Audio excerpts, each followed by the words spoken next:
Halo pemirsa JPR TV, dari Sabang sampai Maroke, dari Piangas hingga Pulau Rote. Bertemu lagi bersama saya Boda Azari Nisak dalam program Kominfo Newsroom. Halo pemirsa JPR TV, dari Sabang sampai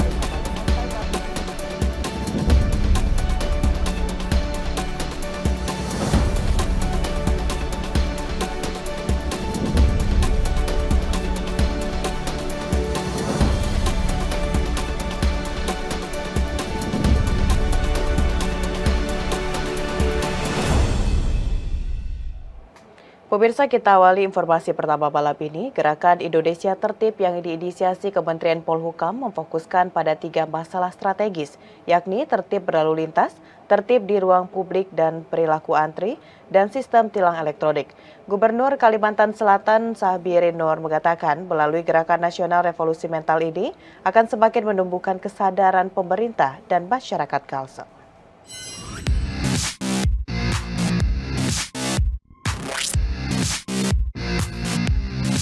Kementerian Koordinator Bidang Politik Hukum dan Keamanan menggelar apel sekaligus pengucapan ikrar Gerakan Indonesia Tertib Peningkatan Tertib Lalu Lintas di Gedung Sultan Syuriansyah, Kota Banjarmasin, Kamis 6 Oktober 2022 sejak pukul 7 waktu Indonesia Tengah. Gerakan Indonesia Tertib merupakan bagian dari Gerakan Nasional Revolusi Mental yang mengkampanyekan semangat tertib berperilaku dengan memahami peraturan yang berfokus pada 3 hal, yaitu tertib di ruang publik dan perilaku antri, tertib administrasi kependudukan, tertib dalam berlalu lintas sekaligus mengenalkan sistem tilang elektronik. Pada giat kali ini, Gerakan Indonesia Tertib memulai rangkaian acara dengan apel pagi yang diikuti pelajar dan mahasiswa Kota Banjarmasin, diawali dengan pembagian masker kepada para peserta dan tamu undangan, dilanjutkan dengan pengucapan ikrar dari pelopor Gerakan Indonesia Tertib. Lalu secara simbolis kepada para pelopor juga dilakukan pemasangan helm berstandar nasional oleh Gubernur Kalimantan Selatan Sahbirin Nur, Ketua Gugus Tugas Gerakan Indonesia Tertib Irjen Pol Dr. Andes Armet Wijaya, beserta stakeholder terkait lainnya.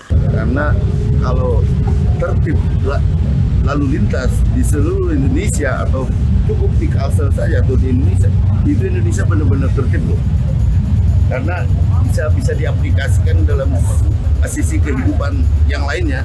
Seusai apel, peserta yang terdiri dari 200 anggota klub motor dipandu Polres dan Dinas Perhubungan Provinsi Kalimantan Selatan untuk melakukan pawai dari Gedung Sultan Syuriansyah menuju TK Al-Hang Tuah, Kota Banjarmasin, sekaligus mengenalkan Gerakan Indonesia Tertib, khususnya tertib berlalu lintas kepada masyarakat. Pemirsa, administrasi kependudukan pada hakikatnya memiliki peran strategis mewujudkan visi pemerintah menuju masyarakat yang sejahtera dan bahagia. Terkait hal ini, Kepala Dinas Dukcapil Kalimantan Selatan Zulkifli menyatakan akan terus mendorong masyarakat untuk tertib administrasi kependudukan.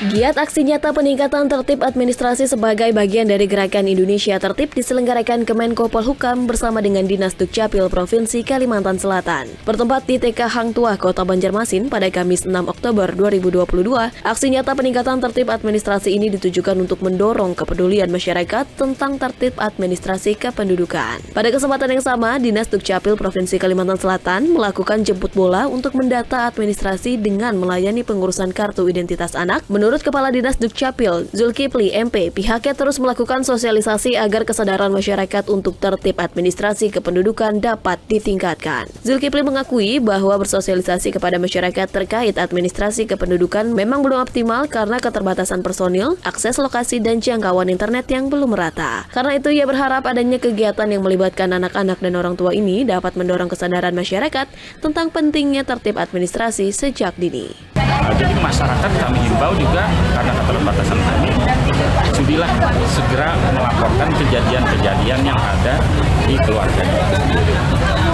Baik kawin, nikah, ataupun sudah memisahkan, ataupun dari Pulau Jawa ke sini mau tinggal permanen, ya cepat segera laporkan. Presiden Joko Widodo mengungkapkan hasil perbincangan dengan Presiden FIFA Gianni Infantino. FIFA disebut siap membantu Indonesia mengelola persepakbolaan.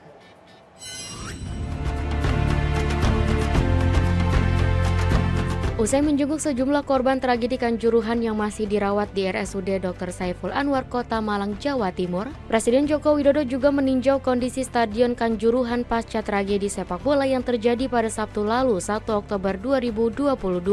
Dalam keterangan persnya, Presiden memandang bahwa tragedi Kanjuruhan disebabkan oleh banyak faktor. Oleh karena itu, Presiden kembali menegaskan bahwa tata kelola persepak bolaan Indonesia perlu diperbaiki secara keseluruhan, baik dalam hal tata kelola pertandingan, stadion, penonton, hingga pengamanan.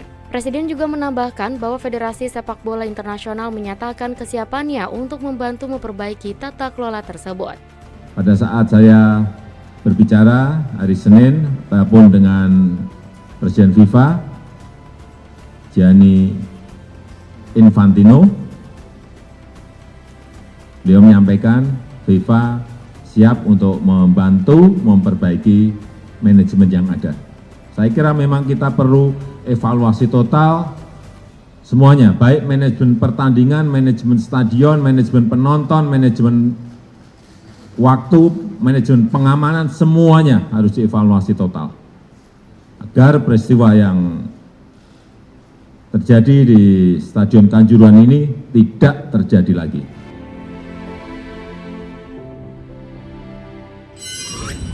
Pada kesempatan yang sama pemirsa, Presiden Joko Widodo juga memerintahkan Menteri PUPR untuk melakukan audit bangunan seluruh stadion di Indonesia.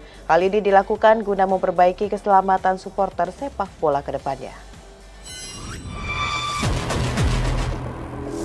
Presiden Republik Indonesia Joko Widodo memerintahkan kepada Menteri Pekerjaan Umum dan Perumahan Rakyat untuk mengaudit total seluruh stadion di Indonesia usai mengunjungi Stadion Kanjuruhan, Malang, Jawa Timur.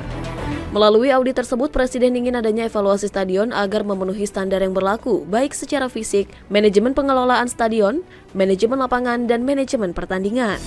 Di sisi lain, tim gabungan independen pencari fakta yang dipimpin oleh Menko Polhukam Republik Indonesia Mahfud MD juga telah dibentuk. Presiden Joko Widodo berharap tim gabungan independen bisa segera menyelesaikan tugasnya agar dapat diusut tuntas penyebab utama dari tragedi di Stadion Kanjuruhan, Malang, Jawa Timur. Saya sudah memerintahkan kepada Menteri PU untuk melakukan audit bangunan stadion ini termasuk bangunan terhadap seluruh stadion yang dipakai dalam baik Liga 1, Liga 2 maupun Liga 3.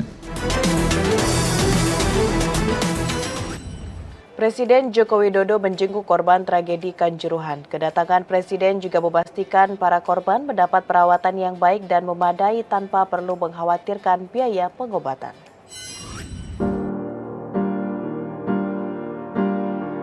Presiden Republik Indonesia Joko Widodo tiba di Malang menjenguk para korban tragedi Kanjuruhan yang sedang dirawat di Rumah Sakit Umum Daerah Dr. Saiful Anwar. Kedatangan Presiden untuk memastikan para korban mendapatkan pelayanan yang layak dan baik dan menyampaikan biaya perawatan ditanggung oleh pemerintah. Semuanya akan kembali. Pertama-tama saya ingin menyampaikan dan saya berjalan atas berpulangnya saudara dan kerabat, Bapak Ibu semuanya, di dalam tragedi di Stadion Kanjuruhan, Malang.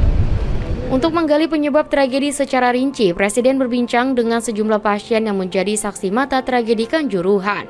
Tim gabungan independen pencari fakta bentukan Menko Polhukam kini tengah mengumpulkan fakta dan investigasi dari berbagai pihak untuk mengusut tuntas kasus Kanjuruhan. Selain meminta TGIPF bergerak secara cepat mengumpulkan bukti-bukti, Presiden juga menginstruksikan Menteri PUPR untuk audit total seluruh stadion yang akan digunakan untuk Liga 1, 2, dan 3. Usut tuntas, tidak ada yang ditutup-tutupi, yang salah juga diberikan sanksi, kalau masuk ke pidana juga sama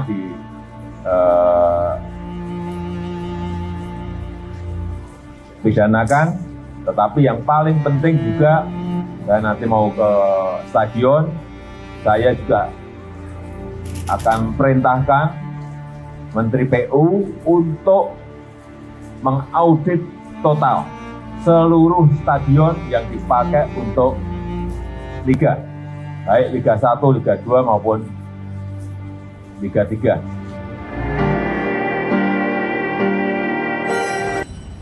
Pemirsa, setelah jeda iklan berikut, kami akan kembali dengan informasi lainnya. Tetaplah bersama kami.